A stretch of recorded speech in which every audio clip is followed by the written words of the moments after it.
Chaos erupted on a commercial airliner before the wheels even left the tarmac. A decorated pediatric surgeon, ticket in hand, found himself treated like a common trespasser by a flight attendant who could not see past the color of his skin.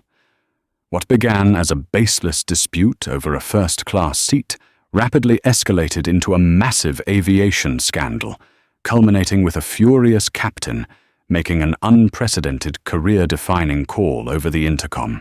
Rain lashed against the massive glass windows of Chicago O'Hare International Airport's Terminal 5, distorting the bright, glowing lights of the tarmac into blurry neon streaks. Inside the terminal, the atmosphere was a familiar blend of synthesized announcements, the dull roar of rolling luggage, and the anxious murmur of hundreds of weary travelers. Among them was Dr. Benjamin Hayes. Benjamin was exhausted in a way that seeped into the very marrow of his bones. For the past 36 hours he had been trapped in an operating room at Northwestern Memorial Hospital, navigating the delicate, terrifying complexities of a pediatric heart transplant. The surgery had been a resounding success, but the adrenaline had long since evaporated, leaving behind a profound, heavy fatigue. All he wanted now was to board his flight to London for a highly anticipated global medical symposium recline, his seat into a flat bed, and sleep the entire way across the Atlantic. He clutched his leather briefcase in one hand and his digital boarding pass in the other. He was flying first class on Global Horizon Airlines Flight 408 to Heathrow, a luxury afforded to him by the International Medical Board, sponsoring his keynote speech. Benjamin, a tall, broad-shouldered black man in his late 40s, wore a tailored but slightly wrinkled charcoal suit. He carried himself with the quiet, unassuming dignity of a man who spent his life holding the beating hearts of infants in his hands, completely unaware of the storm brewing just beyond the jet bridge. As the boarding announcement for first class and diamond-tier passengers echoed through the gate area, Benjamin gathered his belongings and joined the short, exclusive line. He scanned his digital pass at the kiosk. The machine chimed a pleasant, approving tone, and the gate agent offered him a warm, professional smile. "Have a wonderful flight, Dr. Hayes," she said, glancing at the title on his manifest entry. "Thank you," Benjamin replied, his voice a low, gravelly rumble. He walked down the jet bridge, the distinct smell of jet fuel and sanitized cabin air greeting him at the door of the Boeing 777-300ER. He stepped onto the aircraft, immediately taking a sharp left toward the first-class cabin. The space was a sanctuary of ambient lighting, plush navy blue privacy suites, and polished wood grain finishes. He located his assigned suite, Seat 2A, a window seat, with ample legroom and a pristine amenity kit waiting on the armrest. With a sigh of relief, Benjamin stowed his briefcase in the overhead bin, kept his noise-cancelling headphones around his neck, and settled into the plush leather. He closed his eyes, letting the tension bleed out of his shoulders. "Excuse me, sir." The voice was sharp, laced with an artificial sweetness that immediately set Benjamin's teeth on edge. He opened his eyes. Standing beside his suite was Carmen Morris, the lead flight attendant for the premium cabin. Carmen was in her mid-30s, her blonde hair pulled back into a severe, immaculate French twist. Her uniform was flawless, but her posture was rigid, and her blue eyes darted over Benjamin with a distinct, poorly concealed skepticism. "Yes?" Benjamin asked, sitting up slightly. "I believe you might be lost," Carmen said, her voice loud enough to carry across the quiet cabin. She offered a tight, patronizing smile. "This is the first-class cabin. Economy boarding hasn't commenced yet, and the main cabin is located toward the rear of the aircraft." Benjamin frowned, confused, but trying to remain polite. "I'm not lost. This is my assigned seat." Carmen's smile did not reach her eyes. She shifted her weight, crossing her arms over her chest in a defensive posture. "Sir, I need to ask you to move along so the passengers assigned to this cabin can settle in. If you need help finding your row in the back, I can point the way." The implication hung heavily in the chilled, air-conditioned air. Benjamin had experienced microaggressions throughout his entire life, from medical school professors assuming he was an orderly to security guards, trailing him in department stores. He recognized the tone, the posture, and the unspoken assumption radiating from Carmen. Because he was a black man traveling alone, she had instantly reflexively decided that he did not belong in the premium cabin. "I don't need directions to the back," Benjamin said, his tone remaining, even though a familiar, weary frustration began to pool in his chest. He reached into his suit pocket and retrieved his smartphone, waking the screen to display his digital boarding pass. He held it up so she could clearly see the large, bold text. "Seat 2A, first class. As I said, this is my seat." Carmen stared at the glowing screen for a long moment, her perfectly manicured eyebrows knitted together. Instead of apologizing for her error, her expression hardened into sheer disbelief. She leaned in closer, her eyes narrowing as if trying to spot a forgery. "May I see that?" she demanded, reaching out to snatch the phone from his hand. Benjamin pulled his hand back slightly, a boundary established. "You may look at it, but I'd prefer to hold on to my device." Carmen's cheeks flushed an angry, mottled pink. "I need to verify that ticket, sir. We've had issues with people taking screenshots of upgraded tickets that were later declined. Given the circumstances, I need to be absolutely sure." "The circumstances," Benjamin repeated, his voice dropping an octave, becoming dangerously quiet. "And what circumstances are those exactly?" Carmen avoided the question. "I need to see the name on the ticket, and I need to see a physical ID to match it. Now." The cabin was beginning to fill up. Other first-class passengers were boarding, settling into their suites, and pretending not to listen, though their eyes flicked toward the escalating confrontation. A wealthy-looking older white man in seat 2D, wearing a cashmere sweater, paused with his newspaper, watching the exchange with mild amusement. Benjamin took a deep breath, grounding himself. He refused to give her the reaction she was clearly trying to provoke. He smoothly extracted his wallet from his inner suit pocket, pulled out his New York State driver's license, and held it up right next to the digital boarding pass. "Benjamin Hayes, seat 2A, Benjamin stated calmly, making sure his diction was crystal clear. "As scanned and verified by your gate agent 3 minutes ago. Is there anything else?" Carmen stared at the ID, then back at the phone. For a fleeting second, Benjamin thought she might actually back down and offer the apology required of her position. Instead, a stubborn, defiant light flared in her eyes.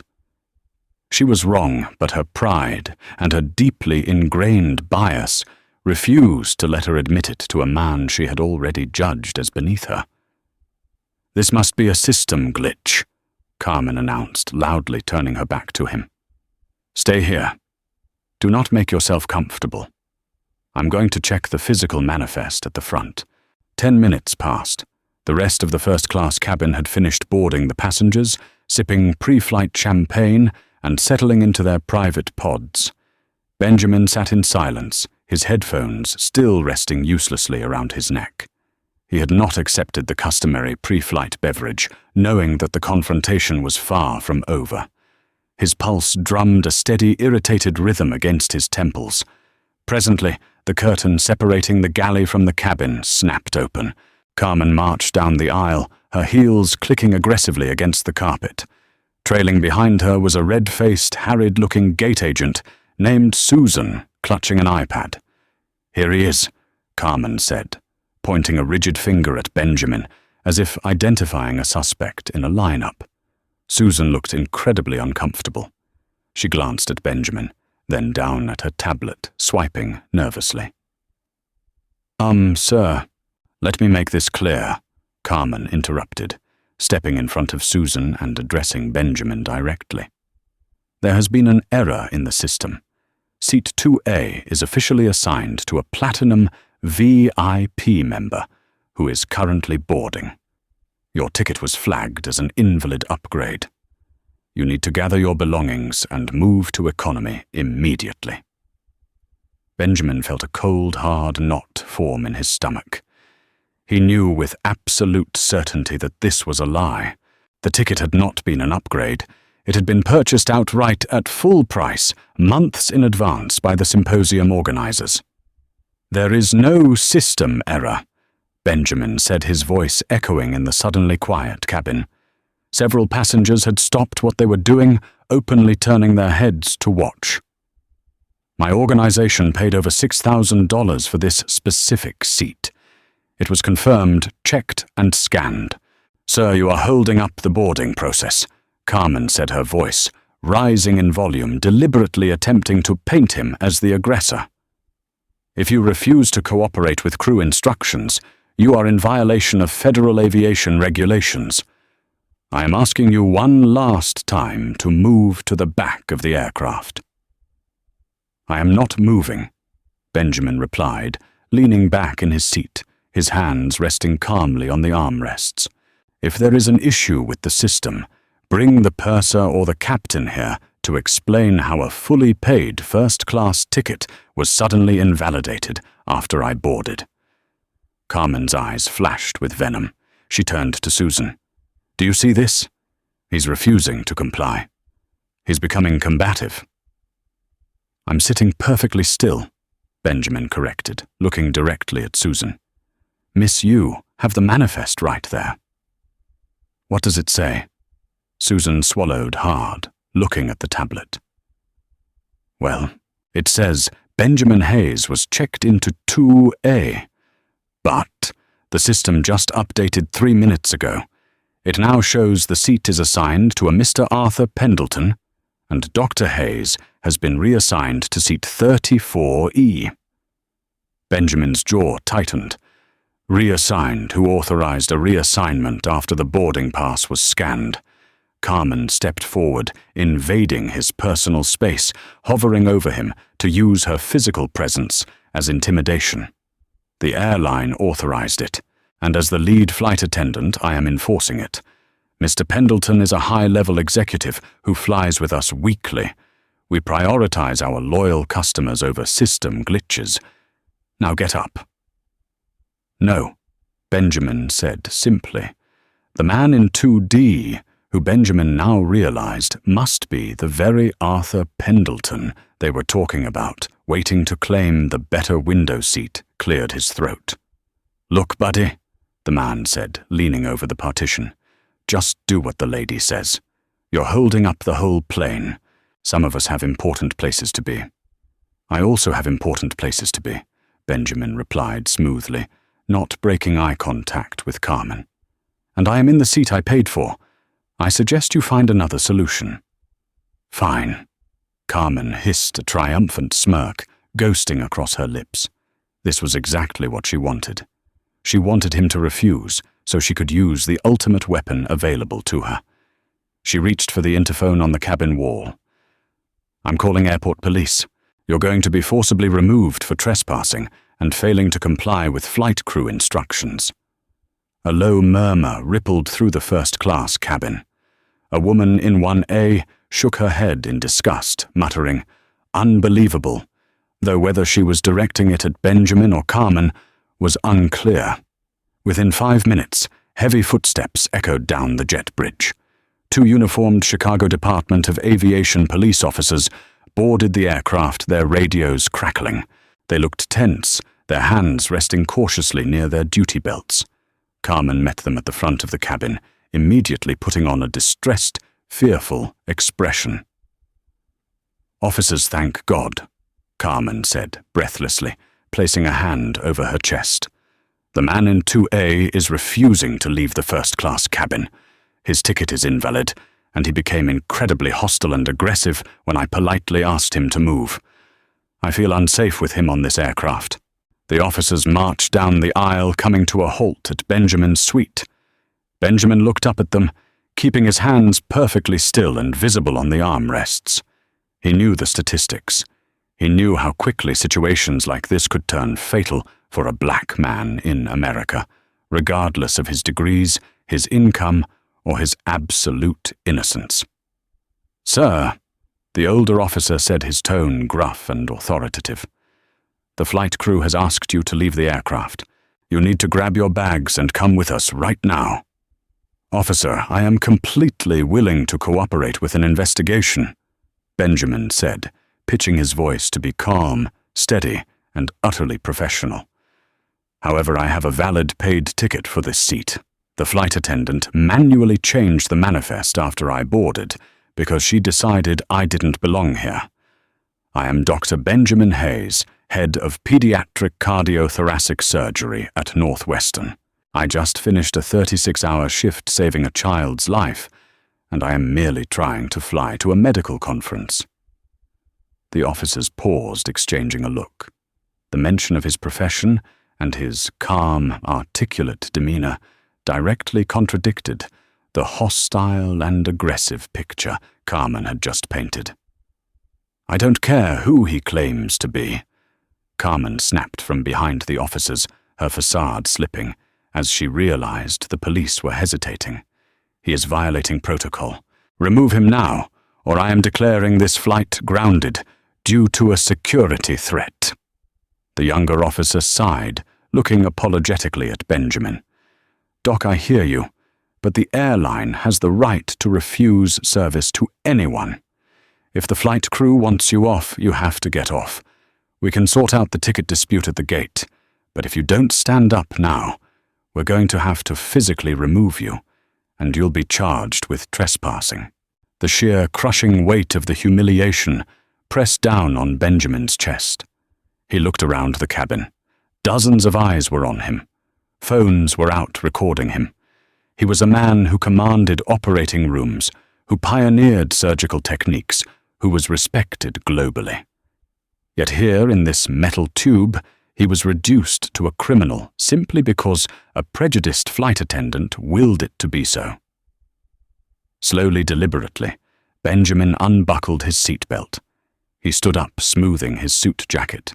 "I will walk off on my own," Benjamin said quietly.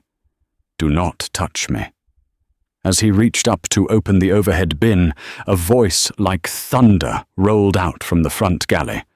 "Hold on a damn minute, nobody is leaving this aircraft." The entire cabin froze.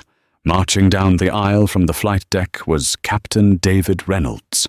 He was a veteran pilot in his late 50s, with silver hair, sharp grey eyes, and the unmistakable commanding presence of a man who had flown commercial jets for 30 years. He wore his crisp white uniform, with 4 gold stripes on the epaulets, and his expression was one of absolute furious authority. Captain Reynolds had been running his pre-flight checks in the cockpit when the alert came through that boarding had been halted and airport police had been summoned. Unwilling to let a security incident delay his flight without his direct oversight, he had left the first officer in charge and stepped out to investigate. He pushed past Carmen, ignoring her completely, and stopped in front of the 2 police officers. "What exactly is the situation here?" Reynolds demanded, his voice dropping the temperature in the cabin by 10 degrees. The older officer pointed to Benjamin. "Captain, your lead flight attendant reported a hostile passenger with a fraudulent ticket refusing to vacate a first-class seat. We were just escorting him off the premises." Reynolds turned his gaze to the passenger in question. His sharp eyes scanned Benjamin's face. Suddenly, the stern lines of the captain's face slackened. His eyes widened in shock, and then a look of profound recognition and respect washed over his features. "Dr. Hayes," Captain Reynolds breathed, stepping forward, entirely ignoring the police officers now. Benjamin paused, his hand still on the handle of his briefcase in the overhead bin. He looked at the pilot, racking his exhausted brain for a name to match the face. "Do I know you, Captain? You probably don't remember me, Doctor. You see hundreds of families," Reynolds said, his voice suddenly thick with emotion. He reached out, grabbing Benjamin's hand and shaking it firmly. 3 years ago, Boston Children's Hospital. My newborn granddaughter, Lily. She was born with a severe congenital heart defect. Every surgeon told us it was inoperable. You flew in from New York in the middle of a blizzard to perform a 6-hour bypass. You saved her life. She just celebrated her 3rd birthday last week. A collective gasp echoed through the first-class cabin. The cell phones that were recording the hostile passenger were now capturing a deeply emotional reunion. Benjamin blinked, the memory surfacing through the fog of his exhaustion. Lily. Yes. The transposition of the great arteries. I remember her. I'm so glad to hear she's doing well, Captain. Reynolds smiled warmly, but as he turned his head to look at Carmen, the warmth vanished, replaced by a cold, simmering rage. "Carmen!" Reynolds barked. "Get over here, now!" Carmen practically jumped. The triumphant smirk she had worn moments ago had completely dissolved, replaced by a mask of sheer panic. She scurried forward, her hands trembling as she clutched a manifest clipboard to her chest. "Yes, Captain.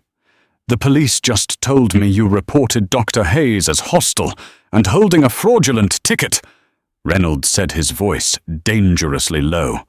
"Explain." "Captain, there was a system error," Carmen stammered, pointing frantically at the gate agent Susan, who had shrunk back against the galley wall. The iPad showed his ticket was invalid and the seat belonged to Mr. Pendleton. When I asked him to move, he refused and became aggressive. I had to follow protocol. "Stop lying." Reynolds snapped, cutting her off instantly. He turned to Susan. "Susan, give me that tablet." Susan practically shoved the iPad into the captain's hands. Reynolds quickly tapped through the screen, pulling up the digital audit log of the passenger manifest. Every airline employee knew, or should have known, that the booking system tracked every single keystroke, every seat assignment, and every manual override logging exactly who made the change, and at what time. Reynolds stared at the screen. The silence in the cabin was deafening. The only sound was the hum of the aircraft's auxiliary power unit and the faint patter of rain against the fuselage. When Reynolds finally looked up, his eyes were blazing. He turned the iPad around so Carmen, the police officers, and the nearby passengers could see the screen. "System error," Reynolds asked, his voice shaking with restrained fury. "The system audit shows that Dr. Hayes's ticket was verified valid and fully paid. It shows he boarded at 8:14 p.m. It then shows that at 8:17 p.m., an employee using the login IDCMorris04 manually cancelled Dr. Hayes's boarding pass, flagged it as an upgrade error, and reassigned seat 2A to Arthur Pendleton, who had been on the standby upgrade list." The cabin erupted into shocked murmurs. The man in 2D, Arthur Pendleton, suddenly looked extremely interested in the stitching of his shoes, realizing he was deeply implicated in the flight attendant's scheme. You voided a paying passenger's ticket after he was already in his seat. Reynolds continued, stepping closer to Carmen, who was now visibly shrinking, her face pale. "And you did it because... Why? Because you didn't think he looked like he belonged here. So you tried to give his seat to a white passenger. You preferred, and when Dr. Hayes rightfully stood his ground, you called the police and tried to have him arrested. Captain, I thought..." Carmen stammered, tears of sheer panic welling in her eyes. "You thought you could weaponize airport security to cover up your own blatant racism and policy violations." Reynolds roared, no longer caring who heard him. He turned to the 2 police officers who looked entirely mortified. Officers, I apologize for wasting your time. There is no security threat here, aside from my lead flight attendant filing a false police report. The older officer nodded firmly. Understood, Captain. We'll be logging this in our incident report. Reynolds turned back to Benjamin. Dr. Hayes, please, sit down. Your seat is right here. Benjamin slowly lowered his briefcase, a profound sense of relief washing over him, though the adrenaline still hummed in his veins. He sat back down in seat 2A.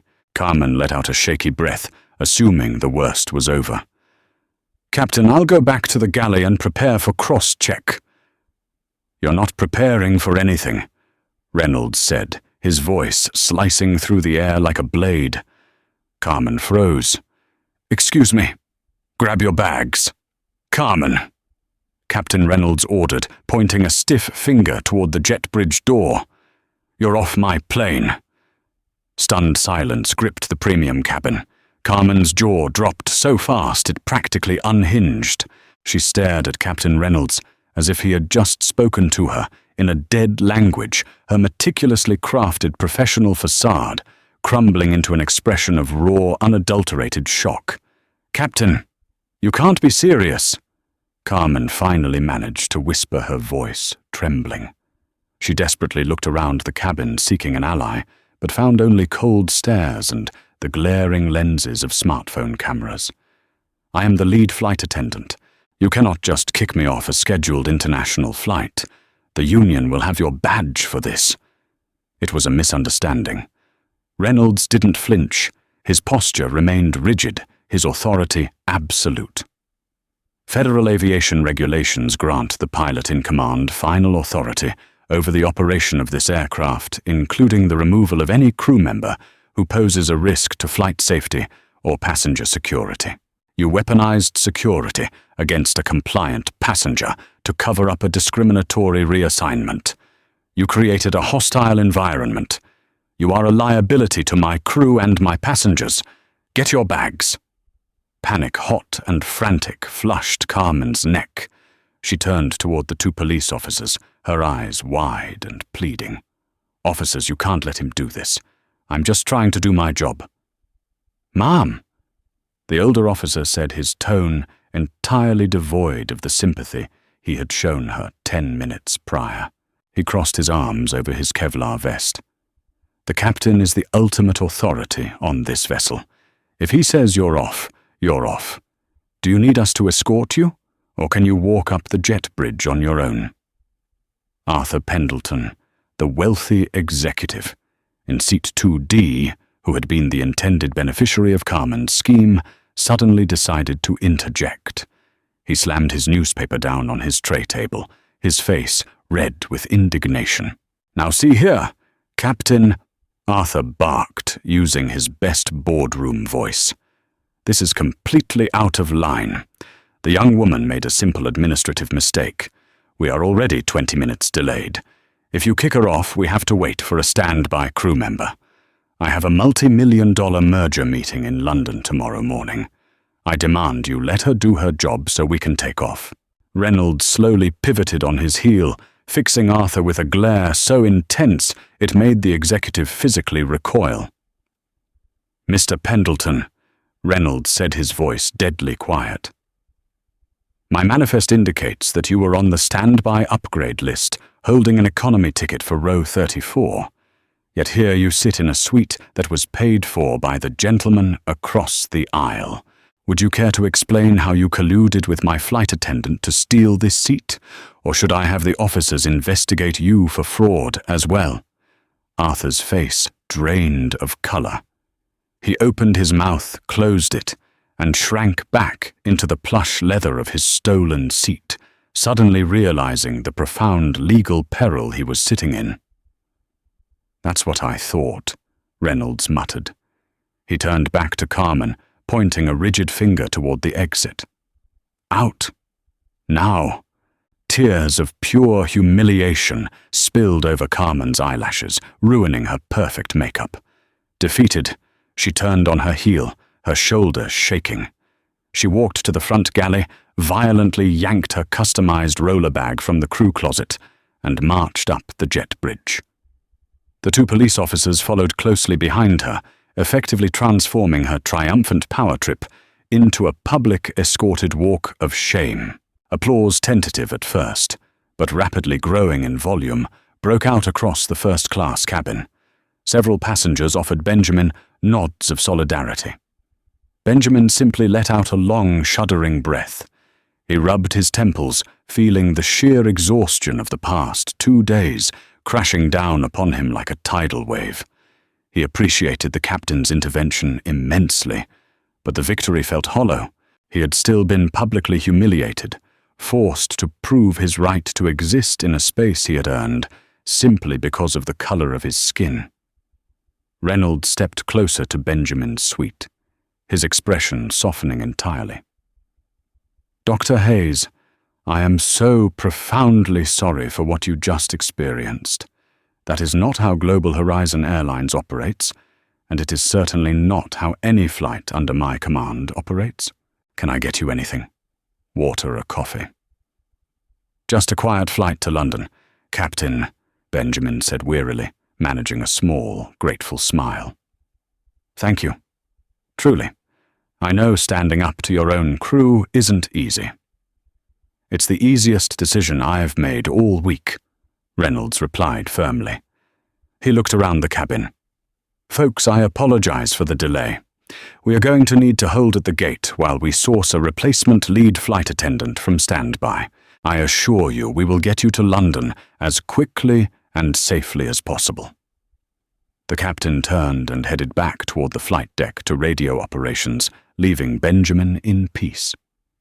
But the storm, it turned out, was far from over. 45 minutes dragged by. The rain outside intensified, hammering against the Boeing 777. Inside the cabin, the initial buzz of righteous justice had faded, replaced by the restless, irritated energy of delayed passengers. Economy boarding had been completely halted, leaving 300 people stranded in the terminal, while operations scrambled to resolve the crew shortage. Footsteps echoed heavily down the jet bridge, moving with an aggressive, frantic urgency. A man in a sharp-tailored navy suit marched onto the aircraft.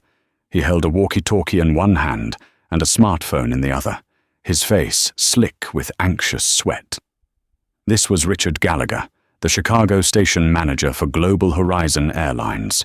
His job was to ensure on-time departures, manage VIP relations, and ruthlessly suppress any incident that could damage the airline's stock price or public image. Gallagher bypassed the galley entirely and marched straight toward the cockpit door, knocking sharply. Captain Reynolds emerged a moment later, looking thoroughly unamused. "David, what in God's name is going on here?" Gallagher hissed, pulling the captain aside into the small space between the galley and the first-class curtain.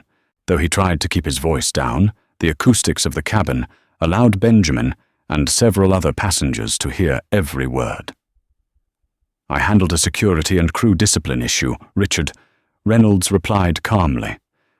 "I need a new lead, FA. Where is standby?" "Standby is empty. We have 3 other weather delays and the reserve crew timed out 10 minutes ago." Gallagher snapped, running a hand through his thinning hair. "You kicking Carmen off this plane means we don't have minimum crew requirements.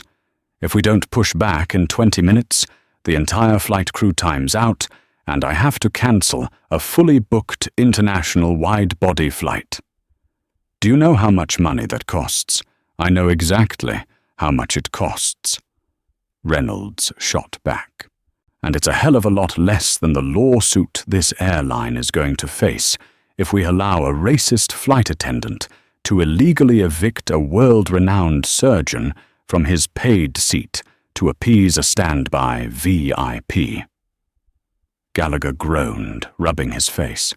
He peeked through the curtain, his eyes landing on Benjamin in 2A, then shifting to Arthur Pendleton in 2D. Gallagher's corporate brain immediately began calculating the optics and the financial liabilities. Pendleton's company spent millions annually on corporate travel with Global Horizon.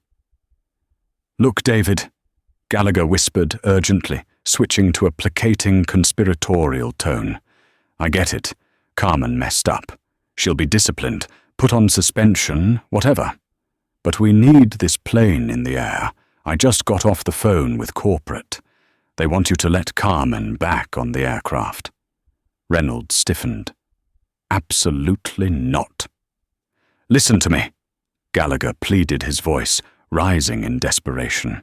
"Carmen is crying in the terminal, threatening to call the union and claim hostile work environment. Arthur Pendleton is texting our VP of Customer Relations right now, complaining about the delay. Corporate has made a decision.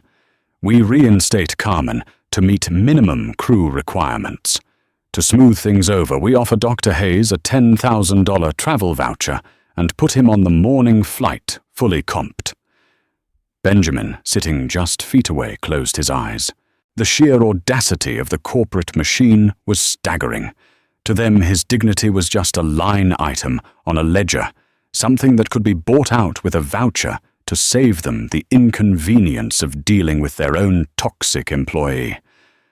"You want to remove the victim of a racist incident, pay him off with monopoly money, and let the perpetrator fly the route?" Reynolds asked, his voice dripping with disgust. "Are you out of your mind? It's risk management, David," Gallagher argued. "If we cancel this flight, we strand 400 people, we lose hundreds of thousands of dollars, and it makes the news. If we bump Hayes, he gets a massive payday. Pendleton gets his seat, Carmen flies, and nobody talks. It's corporate policy for resolving overbooking disputes."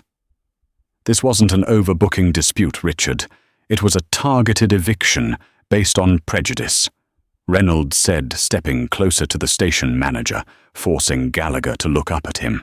"And I don't give a damn about corporate policy. I care about federal aviation regulations. I am the pilot in command. I say who flies."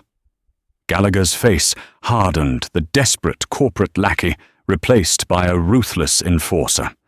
"David, you're 2 years away from a very lucrative retirement. Don't throw away your pension over a moral crusade. Corporate gave a direct order. If you refuse to fly with Carmen, you are abandoning your post. I will have you removed from the flight deck, and I will personally print a new boarding pass for Pendleton right now." Silence stretched between the two men. The hum of the aircraft felt suffocatingly loud. Captain Reynolds looked past Gallagher, meeting Benjamin's eyes through the gap in the curtain. Benjamin looked exhausted, resigned, but still possessed an unbreakable, quiet dignity. He was a man who saved children's lives, currently being treated as disposable cargo by men in suits. Reynolds thought of his granddaughter Lily. He thought of the steady, brilliant hands of the man sitting in 2A who had worked through the night to ensure a little girl got to blow out the candles on her 3rd birthday. Reynolds turned his gaze back to Gallagher. The anger was gone, replaced by a cold, immovable resolve. "You're right, Richard," Reynolds said quietly.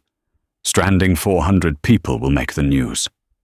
Gallagher exhaled a massive sigh of relief. "Thank God. I'll go get Carmen and we can—" "You misunderstand me," Reynolds interrupted, his voice echoing loudly as he reached past Gallagher and unhooked the public address microphone from the galley wall. Gallagher froze. "David, what are you doing?"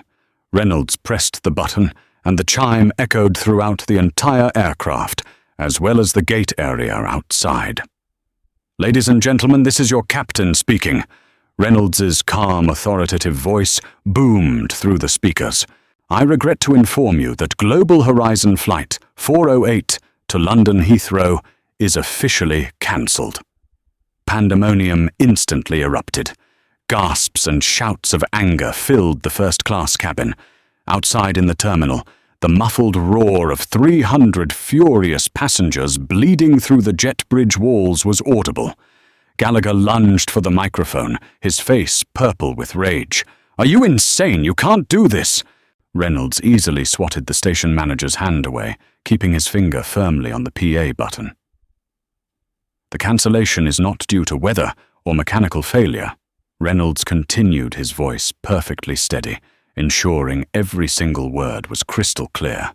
"It is due to a direct mandate from Global Horizon corporate management, who have demanded I fly this aircraft with a compromised crew member who recently filed a fraudulent, racially motivated police report against one of our passengers."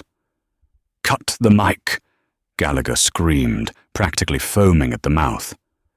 "Security. Cut his mic. As your pilot in command, my primary duty is your safety and security," Reynolds said, ignoring the frantic executive beside him. "I refuse to operate a vessel where corporate profits are prioritized over basic human rights and the safety of our passengers. Please gather your belongings and return to the terminal. Corporate representatives, including station manager Richard Gallagher, will be at the gate to explain why they chose to protect a discriminatory employee rather than fly you to your destination. Thank you, and I apologize for the inconvenience." Reynolds hung up the microphone with a sharp click. Chaos reigned in Terminal 5 as 300 furiously inconvenienced passengers spilled back out of the Boeing 777. However, unlike a typical flight cancellation, where the anger is directed entirely at the airline crew, the ire of Flight 408 was laser-focused on a single sweating corporate executive. Richard Gallagher stood near the gate podium, practically surrounded by a mob of irate travelers, demanding answers, rebookings, and hotel vouchers. He stammered through rehearsed corporate apologies, desperately trying to stick to the script that the cancellation was due to a sudden crew shortage. "Crew shortage, my foot!" shouted a young woman who had been sitting in row 3, brandishing her smartphone right in Gallagher's face. "The captain told us exactly what happened. You tried to protect a racist flight attendant and force a black doctor out of his paid seat, so some rich white guy could steal it. We heard everything on the intercom." Gallagher swallowed hard, his eyes darting nervously toward the gate agents who were typing frantically, trying to process the massive influx of rebooking requests. "Ma'am, there are internal personnel matters that I am not at liberty to discuss. Please form a single-file line, and we will accommodate you." While Gallagher desperately attempted to plug the holes in a sinking ship, Arthur Pendleton quietly slipped off the jet bridge, pulling the collar of his cashmere coat up around his neck. He kept his head down, hoping to blend in with the angry crowd and escape to a private lounge before anyone recognized him as the catalyst for this disaster. His stealth attempt lasted exactly 30 seconds. "Hey, that's the guy," a man bellowed, pointing a thick finger directly at Arthur's retreating back. "That's the VIP they kicked the doctor out for." Dozens of heads snapped in Arthur's direction. Suddenly, cell phone cameras pivoted their flashbulbs, lighting up the dimly lit terminal. Arthur broke into a pathetic, undignified jog, dragging his expensive leather carry-on behind him, as passengers hurled insults and jeers at his back. He ducked into a men's restroom, locking himself inside a stall, his hands shaking violently as he pulled out his phone. He needed to call his company's public relations firm immediately.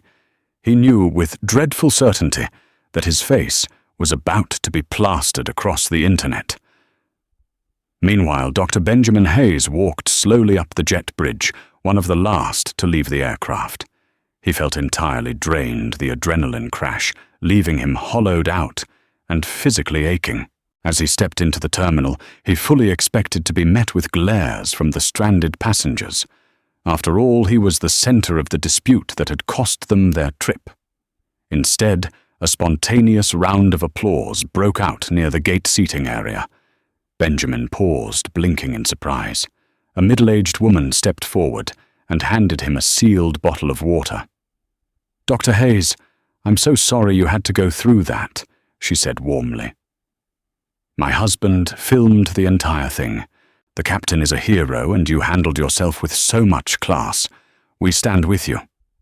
"Thank you," Benjamin murmured, genuinely touched by the display of solidarity. "I apologize for the delay to your travels." "Don't you dare apologize," another passenger chimed in. "Global Horizon owes us an apology, not you." Before Benjamin could respond, Captain David Reynolds emerged from the jet bridge, pulling his flight bag behind him.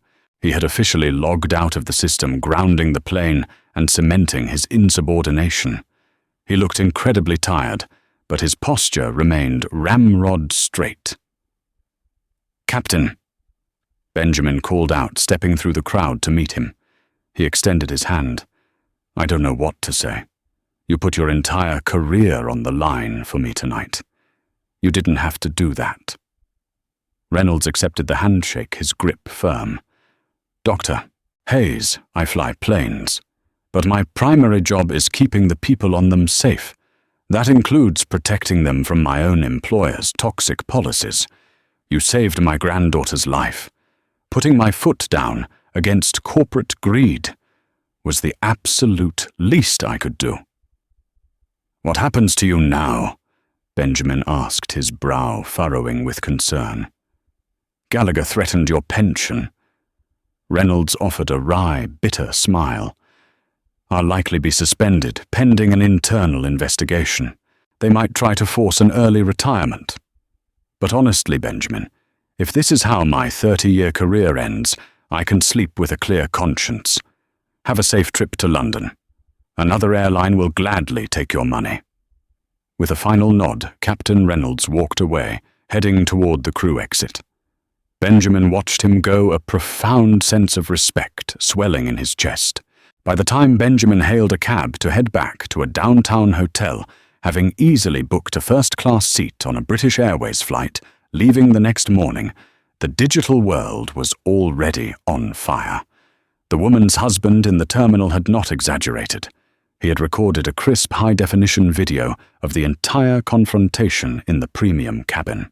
The footage clearly showed Carmen Morris snatching Benjamin's ID, her hostile tone, the arrival of the police, and Captain Reynolds's furious, righteous intervention. It also captured Richard Gallagher's panicked whispering and the captain's mic-drop announcement over the PA system.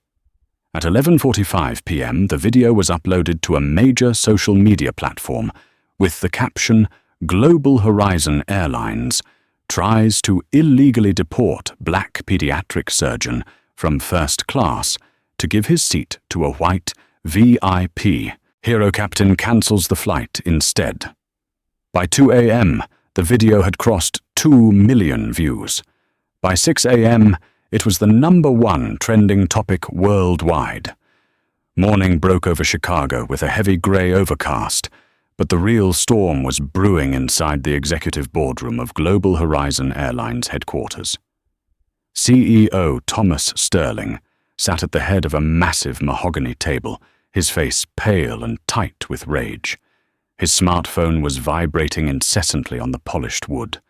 The airline's stock had opened down a staggering 12%, wiping nearly $1 billion off their market capitalization in a matter of minutes. Every major news network was running the footage on an endless loop. Civil rights organizations were calling for boycotts. The Federal Aviation Administration had just announced a formal inquiry into the misuse of airport law enforcement.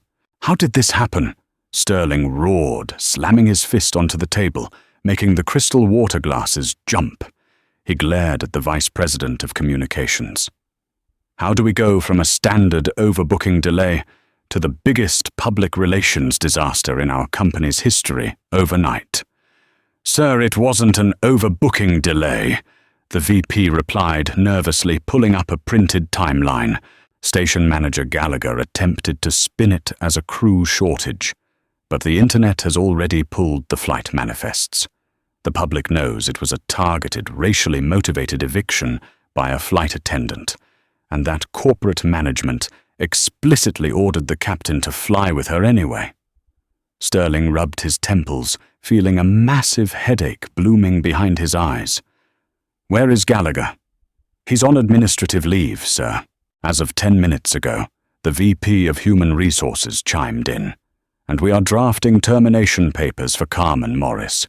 Her union representative reviewed the video and the system logs and explicitly stated they will not represent her.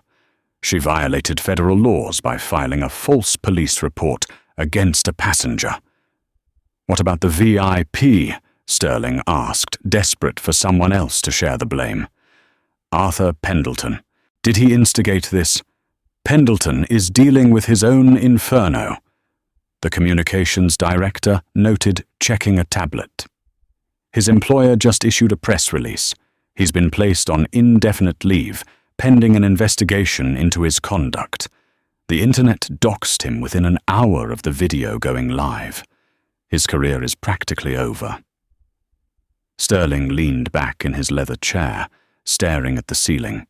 The public demanded blood, and corporate platitudes were not going to put this fire out. They needed a sacrificial lamb, and they needed a hero. "What is the status of Captain David Reynolds?" Sterling asked quietly. The HR director shifted uncomfortably. "Gallagher suspended him last night for insubordination and abandoning his post. His security badge was deactivated." "Reactivated. Immediately," Sterling commanded, sitting up straight. "Draft a public statement. Global Horizon Airlines issues a full, unreserved apology to Dr. Benjamin Hayes. State that we are horrified by the discriminatory actions of a rogue employee who has been terminated effective immediately. Furthermore, state that station manager Richard Gallagher has been fired for violating our core values of passenger safety and dignity." The executive scrambled furiously, typing notes. "And Captain Reynolds?" the HR director asked. "Reynolds is the only reason this airline still has a shred of credibility with the public," Sterling said sharply. "We reinstate him with full back pay. We issue a public commendation praising his decisive action in protecting a passenger from discrimination. We make him the face of our new diversity and passenger rights training program. Give him whatever bonus he wants, just keep him in our uniform." While corporate executives scrambled to save their multi-billion-dollar empire, Dr. Benjamin Hayes was sitting comfortably in a plush British Airways lounge, sipping a hot cup of Earl Grey tea. His phone had been ringing off the hook since he woke up.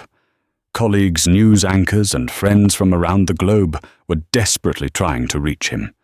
He declined the media requests. He had no desire to be a martyr or a viral sensation. He just wanted to do his job. His phone buzzed again, displaying an unknown Chicago number. Figuring it might be his hospital, he answered. "Dr. Hayes." "Benjamin, it's David Reynolds." Benjamin smiled, sitting up in his chair. "Captain, how are you holding up? I saw the news. The whole world is talking about you." "They're talking about both of us." Reynolds chuckled, though he sounded lighter, the exhaustion of the previous night gone from his voice. "I just got a call from the CEO. They fired the flight attendant. They fired the station manager. And they just offered me a massive promotion and a public commendation to save their own hides." "Are you going to take it?" Benjamin asked. "I took the commendation and I demanded they double my pension," Reynolds laughed. "Once that paperwork clears, I'm handing in my retirement papers. I think I'm done flying commercial. I want to spend more time with my granddaughter." Benjamin felt a deep, genuine warmth spread through his chest. "I think that sounds like a wonderful plan, David. You've earned it." "Have a safe flight to London, Doctor," Reynolds said softly. "Keep saving those kids." "I will." "Goodbye, Captain." Benjamin ended the call and slipped the phone into his pocket. He picked up his briefcase, glancing at the departure monitor. His flight to Heathrow was boarding. As he walked toward the gate, he held his head high. The indignity of the previous night had been washed away, replaced by the quiet, undeniable proof that even in a world blinded by prejudice and corporate greed, a single act of unyielding moral courage could bring the entire machine to its knees. He handed his digital pass to the gate agent. The machine chimed a bright green light illuminating the screen. "Welcome aboard, Dr. Hayes." The agent smiled genuinely. "Right this way to first class. Thank you so much for reading this incredible story of standing up against injustice. If your blood was boiling at the audacity of that flight attendant, and you loved seeing Captain Reynolds deliver the ultimate mic drop hit, that like button right now. Don't forget to share this video with your friends to spread the message that integrity and courage will always defeat prejudice. We post thrilling real-life drama stories just like this every single week. Make sure you hit subscribe and ring the notification bell so you never miss out on the next explosive upload.